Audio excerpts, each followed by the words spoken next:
Nestled within a wildlife sanctuary in Minnesota lives an extraordinary creature.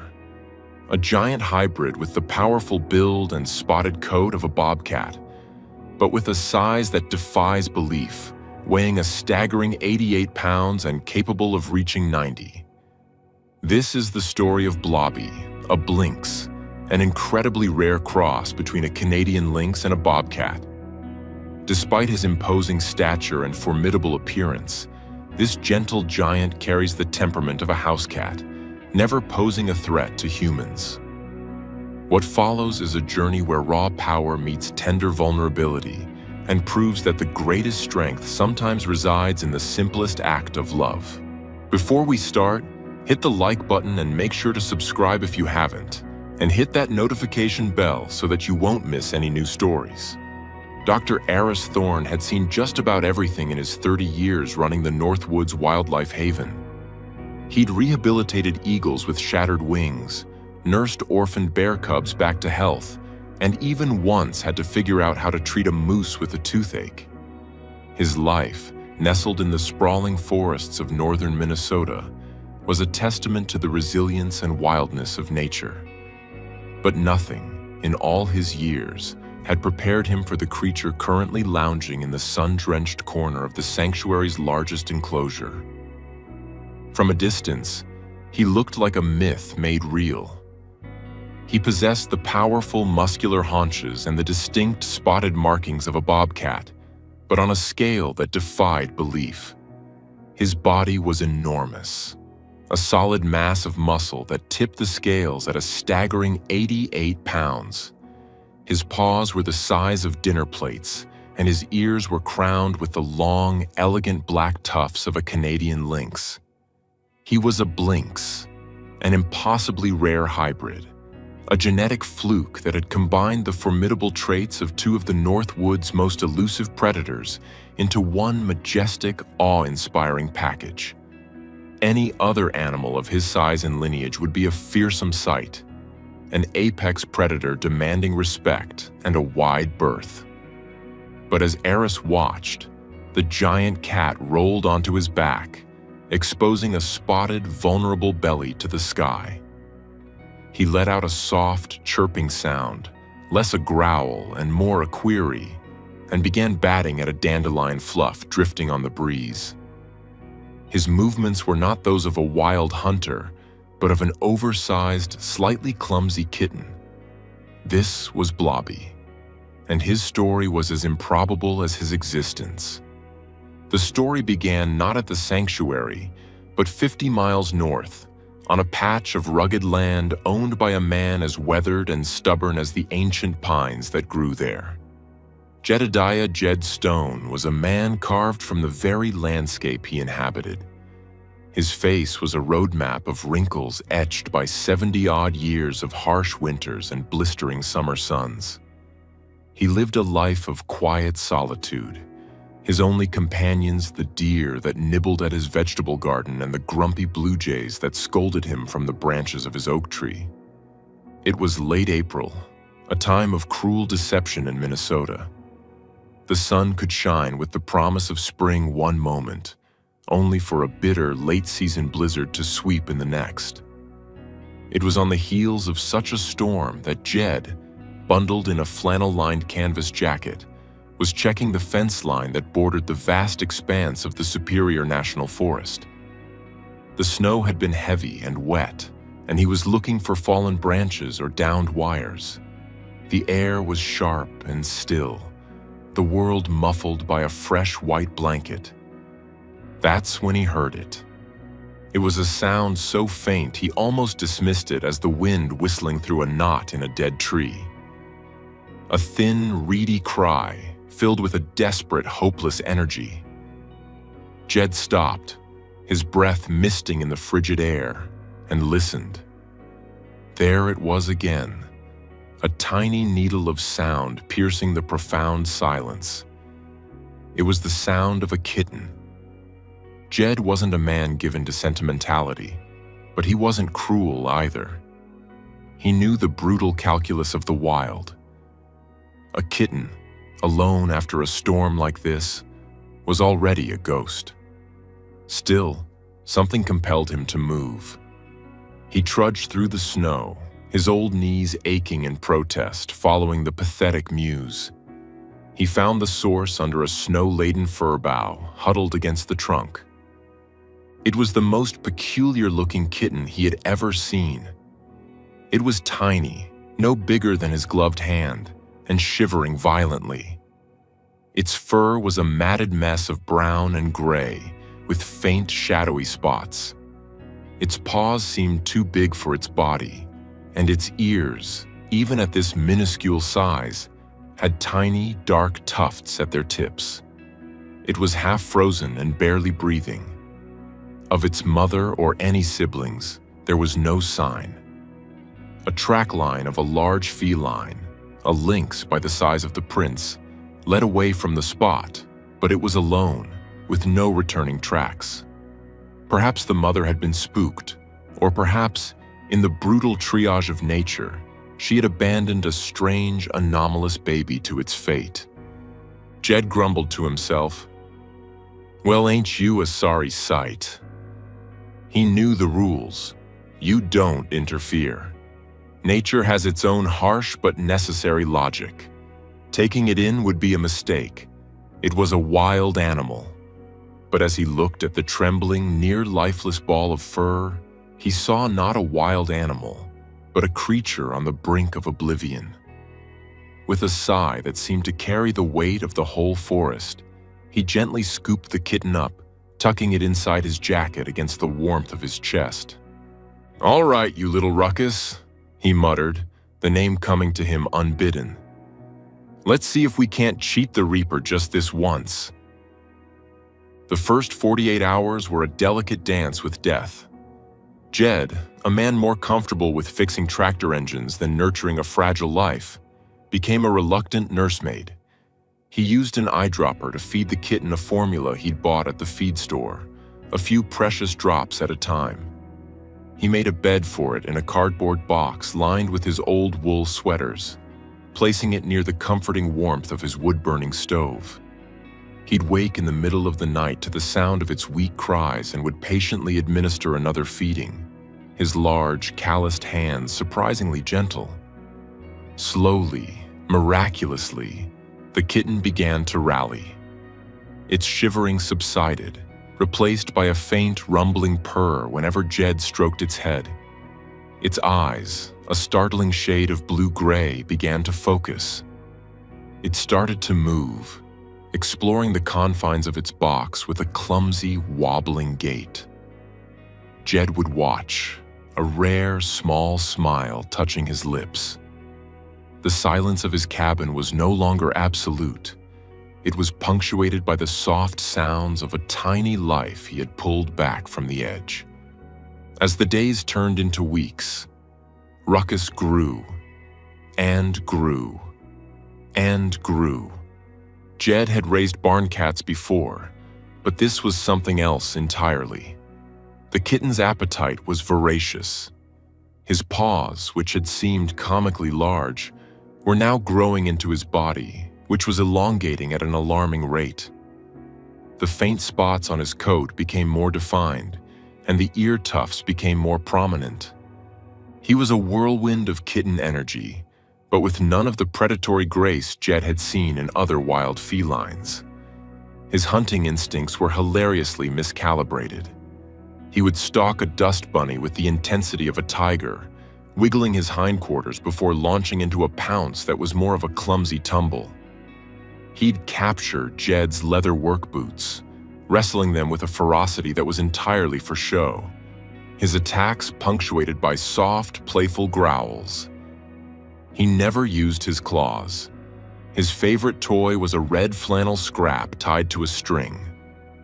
Jed would drag it across the wooden floor, and the not-so-little cat would chase it with uncoordinated glee, his oversized paws skidding on the polished boards. When he caught it, he wouldn't shred it. He'd simply hold it in his mouth, purring his ridiculously loud purr, and look up at Jed with an expression of pure, simple joy. By the time summer was in full swing, Ruckus was no longer a kitten. He was an adolescent, a gangly, awkward creature weighing nearly 40 pounds. He was all legs and paws, still growing into a frame that promised immense size. Jed's small cabin was beginning to feel even smaller. Ruckus would try to curl up on Jed's lap in the evenings as he read the paper, oblivious to the fact that he no longer fit, his limbs spilling over the sides of the armchair. Jed knew he had a problem. This was not a house cat.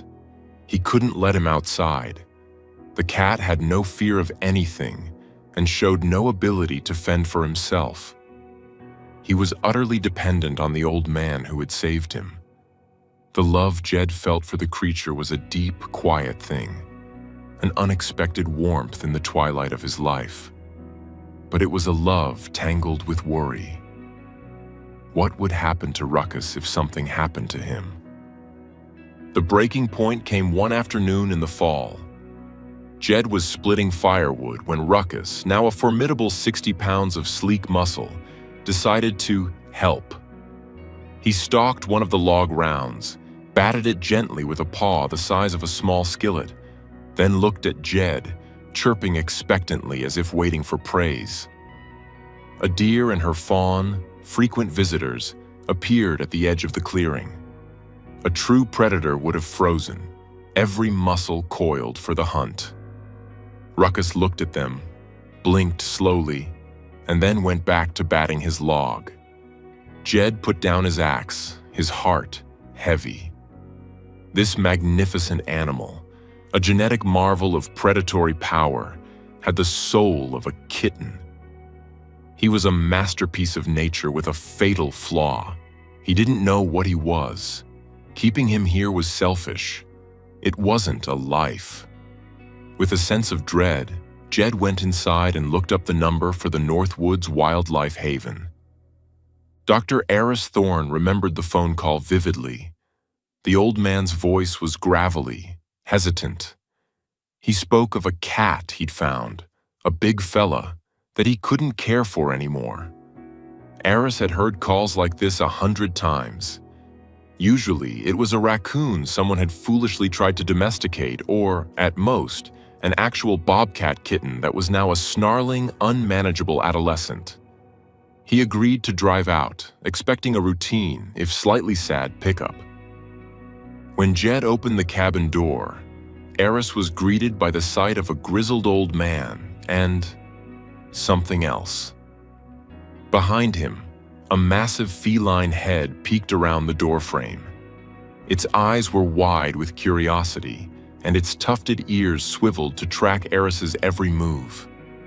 It was bigger than any bobcat Eris had ever seen, and its markings were a strange, beautiful blend of a bobcat's rosettes and a lynx's more subtle spotting. "That's him. That's Ruckus," Jed said, his voice thick with emotion. Eris stepped inside, his mind racing. He moved slowly, cautiously.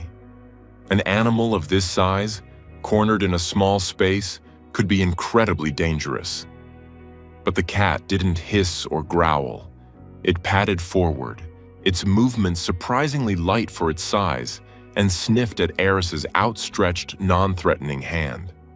Then it did something that stunned the veteran biologist. It leaned in and rubbed its giant head against his leg, letting out a purr that vibrated through the floorboards. It sounded like a well-tuned outboard motor. Eris looked from the cat to the old man. "My word," he breathed. "What is he?" "Don't rightly know," Jed admitted. "Just know he ain't fit for the wild. He thinks he's a house cat." The transfer was one of the hardest things Jed had ever done. Ruckus, now officially identified by Eris as a probable Blinks hybrid, was confused by the transport crate. He wouldn't go in until Jed put his old, worn-out sweater inside. As Eris and his team loaded the crate onto the truck, Ruckus let out a series of distressed, chirping mews. Jed stood by his cabin door, his face a mask of stoicism. but Aris saw the glint of tears in the old man's eyes. Back at the sanctuary, the new arrival was the talk of the staff. They marveled at his size and his shockingly docile nature. He was given the largest, most secure enclosure, complete with climbing structures, a small pool, and plenty of shady spots. He spent the first few days hiding, confused and lonely. The staff gave him his space, leaving food and water, speaking to him in low, soothing tones.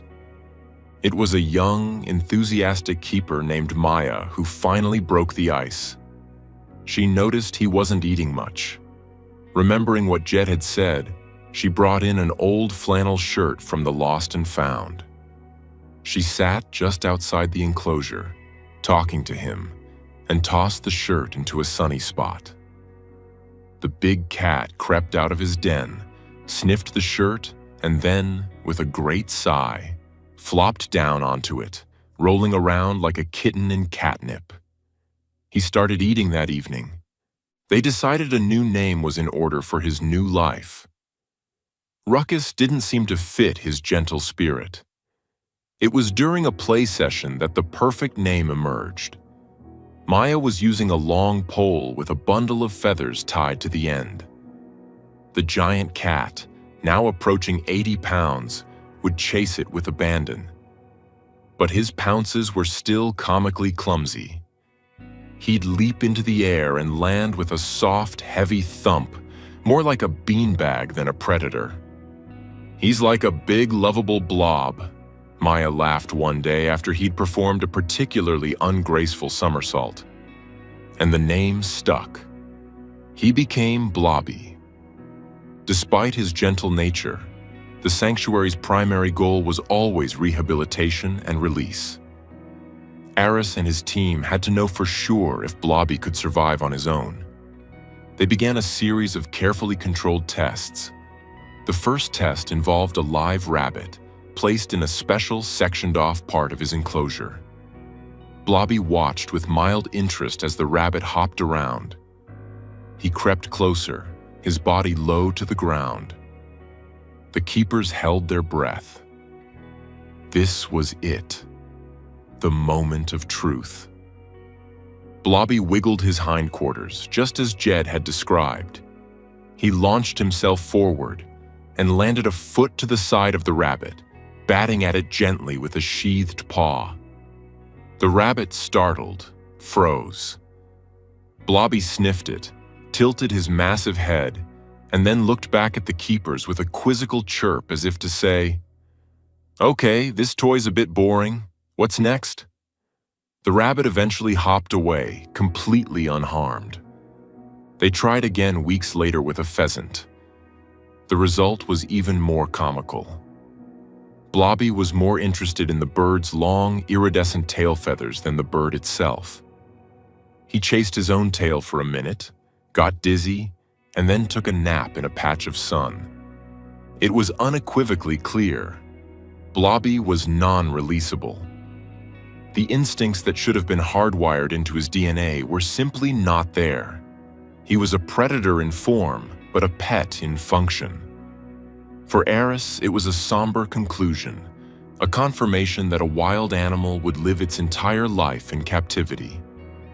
But for Maya and the rest of the staff who had fallen in love with him, it was also a secret relief. Blobby was staying. His life at the sanctuary settled into a comfortable, happy routine. He was the official greeter, his enclosure the first one visitors would see. He'd sit by the fence, watching the people with his intelligent eyes, often letting out his signature soft chirps, especially at children. Maya started an Instagram account for him. The Adventures of Blobby the Blinks became a local sensation.